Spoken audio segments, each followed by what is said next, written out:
Officer Jamal Mitchell, badge 4819. He was the hero that the city of Minneapolis needed. My name is Luke Weatherspoon. I had the pleasure of being sworn in with Jamal, going through the academy with Jamal.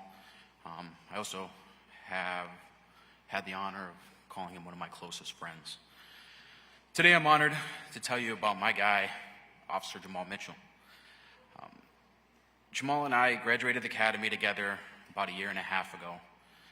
About this time last year, we were finishing up FTO together on the north side of Minneapolis, making plans for the future, planning our careers, celebrating accomplishments. For those of you who don't know Jamal, he had plans to join the Minneapolis Police Athletic League.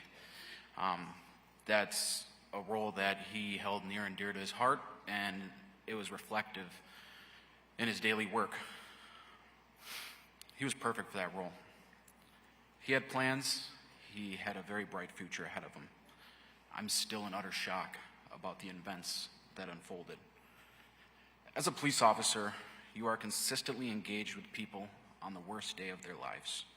You witness tragedy and see genuine pain. Words cannot express the emotions that I had when I found out that there was a fallen Minneapolis police officer.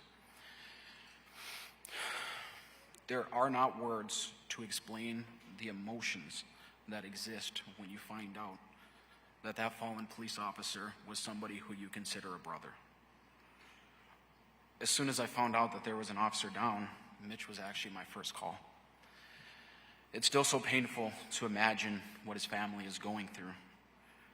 When I saw Tori walk into HCMC that day, it broke my heart. I will forever view being a police officer differently from that day moving forward. Jamal was much more than a police officer. He was an outstanding father, strongly engaged with his children. I talked to him on the phone a few weeks ago, and I heard him talking to his daughter, Mason. It stood out to me because of his genuine love for her. You could hear it in his voice. That specific conversation ended with him having to go and get his sons from the bus stop. Jamal lived for his family. Jamal loved them unconditionally. Jamal never missed an event for his kids, to include plays, dance recitals, birthdays. He did all of this on top of working a good amount of overtime, volunteering with the community, and the other demands that come with being a police officer. Jamal was deeply driven by his ability to give back to the community. He volunteered with the Boy Scouts of America, countless food shelves, coached basketball, and he always enjoyed giving back to his community. Jamal was incredible. Jamal was also a good friend. He was nice, respectful. He was always bringing everybody together. He was all-inclusive, and he always had a plan. He would always check up on you, even though he was busy doing all the things that he did. He would always make time for you. For those who don't know, his son and I have the same birthday.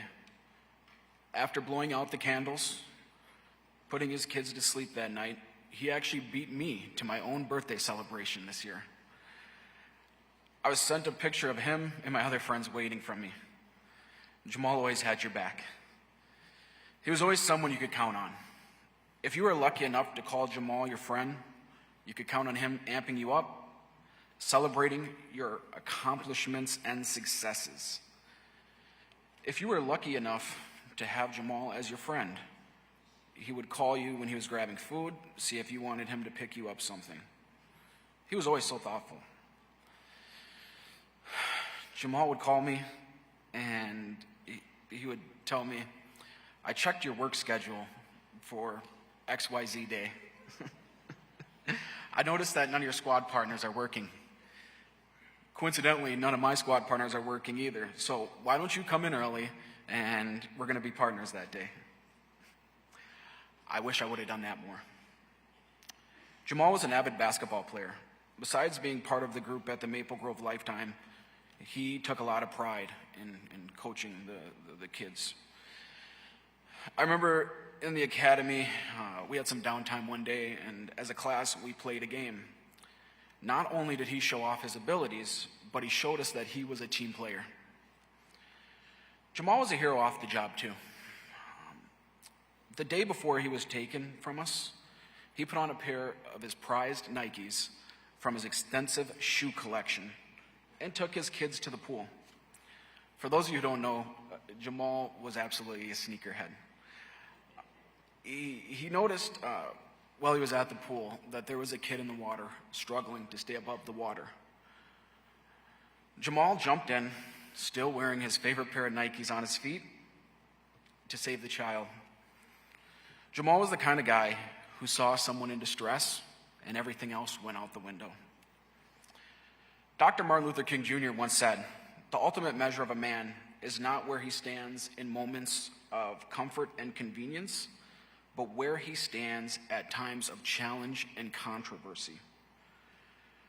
Jamal became a Minneapolis police officer after a brief stint as an airport police officer. He decided to serve the city of Minneapolis because we needed him. In a post-2020 world, against the advice of countless mentors, he decided to embrace the challenge. He did this not because it was easy, but because it was difficult. Minneapolis needed not just another officer, but someone like Jamal. Someone who cared deeply about establishing genuine bonds with the community. A man who truly wanted to make a genuine difference in this corner of the world. Someone who got out of the squad car, walked into restaurants, shops, and businesses, sometimes just to talk. Jamal made friends throughout the entire city doing just that. Jamal would follow up with families who were the victim of crimes to ensure that they felt safe. I remember one time, he gave me an address and he told me to go and do extra patrols in the area after he took an arson report. He took this very seriously after he ran into a house and had to save lives of people when the house was on fire. I told him, "Thanks, Sarge." But the truth is that I respected Jamal, and I respected that he took the time to do that. Jamal was an outstanding police officer. I remember in the academy, Jamal did call in sick the day that we were supposed to be exposed to CS gas. How convenient, I thought. I remember teasing him about it during FTO. The truth is, when Jamal ran into that house as it was burning on fire, he got all the smoke that day. Jamal always talked about it like it wasn't a big deal. I asked him if before he went in there, he knew for sure that there was somebody in there. He looked at me and shrugged. He said the house was on fire and someone maybe needed help. When it came to Jamal and someone needed help, everything else went out the window. Jamal had great pride in being a police officer. He donned the uniform proudly, answering his true calling. For those of you who don't know, on his personal phone, his voicemail started off with, "This is Officer Mitchell." I remember teasing him about it. From the first time I called him, I heard that voicemail. Jamal took great pride in the oath that he gave, and he proudly proclaimed himself as an officer. I always admired that about him. The last time I saw Mitch was 5/30/2024. I had to work late that morning. I was not happy about it. After finishing my reports, I walked out of the report writing room at the precinct. I was running towards the door. On my way out, I saw Mitch standing in the hallway at the precinct. The anger that I had harbored quickly dissipated. We made eye contact. We looked at each other for a second, and I said, "Goofball Jamal." He looked at me and said, "Dookie Lukey." Mitch had a way about him that seem to just always bring a smile to your face. Mitch is the hero that the city of Minneapolis needed. And in a time when we only have questions, I can tell you one answer that I have. God needed a hero, and he called on Mitch. Mitch answered the call without hesitation, without delay. Mitch rode the wings of an angel, arrived at the gates of heaven, greeted by a contingency of family and friends. He was welcomed with open arms.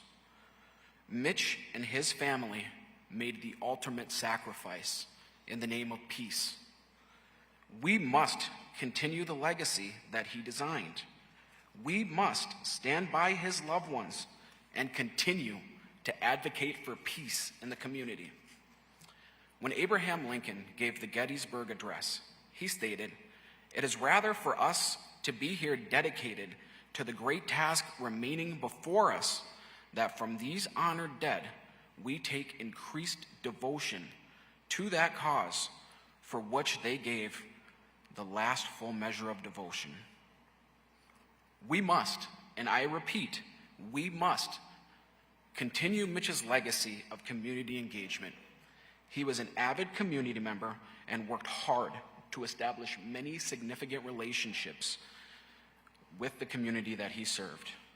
He gave his free time to serve others and, in his own words, attempted to make this corner of the earth a much better place. Mitch succeeded in doing that. Mitch was devoted to encompassing what the city of Minneapolis needed in its officers. He was profoundly engaged in community policing, from coaching basketball, reading to children, or making his rounds to visit stores and restaurants in the community. The best way that we can honor Mitch is to spend quality time with his amazing family, to show them how much we appreciate the sacrifice that Mitch made.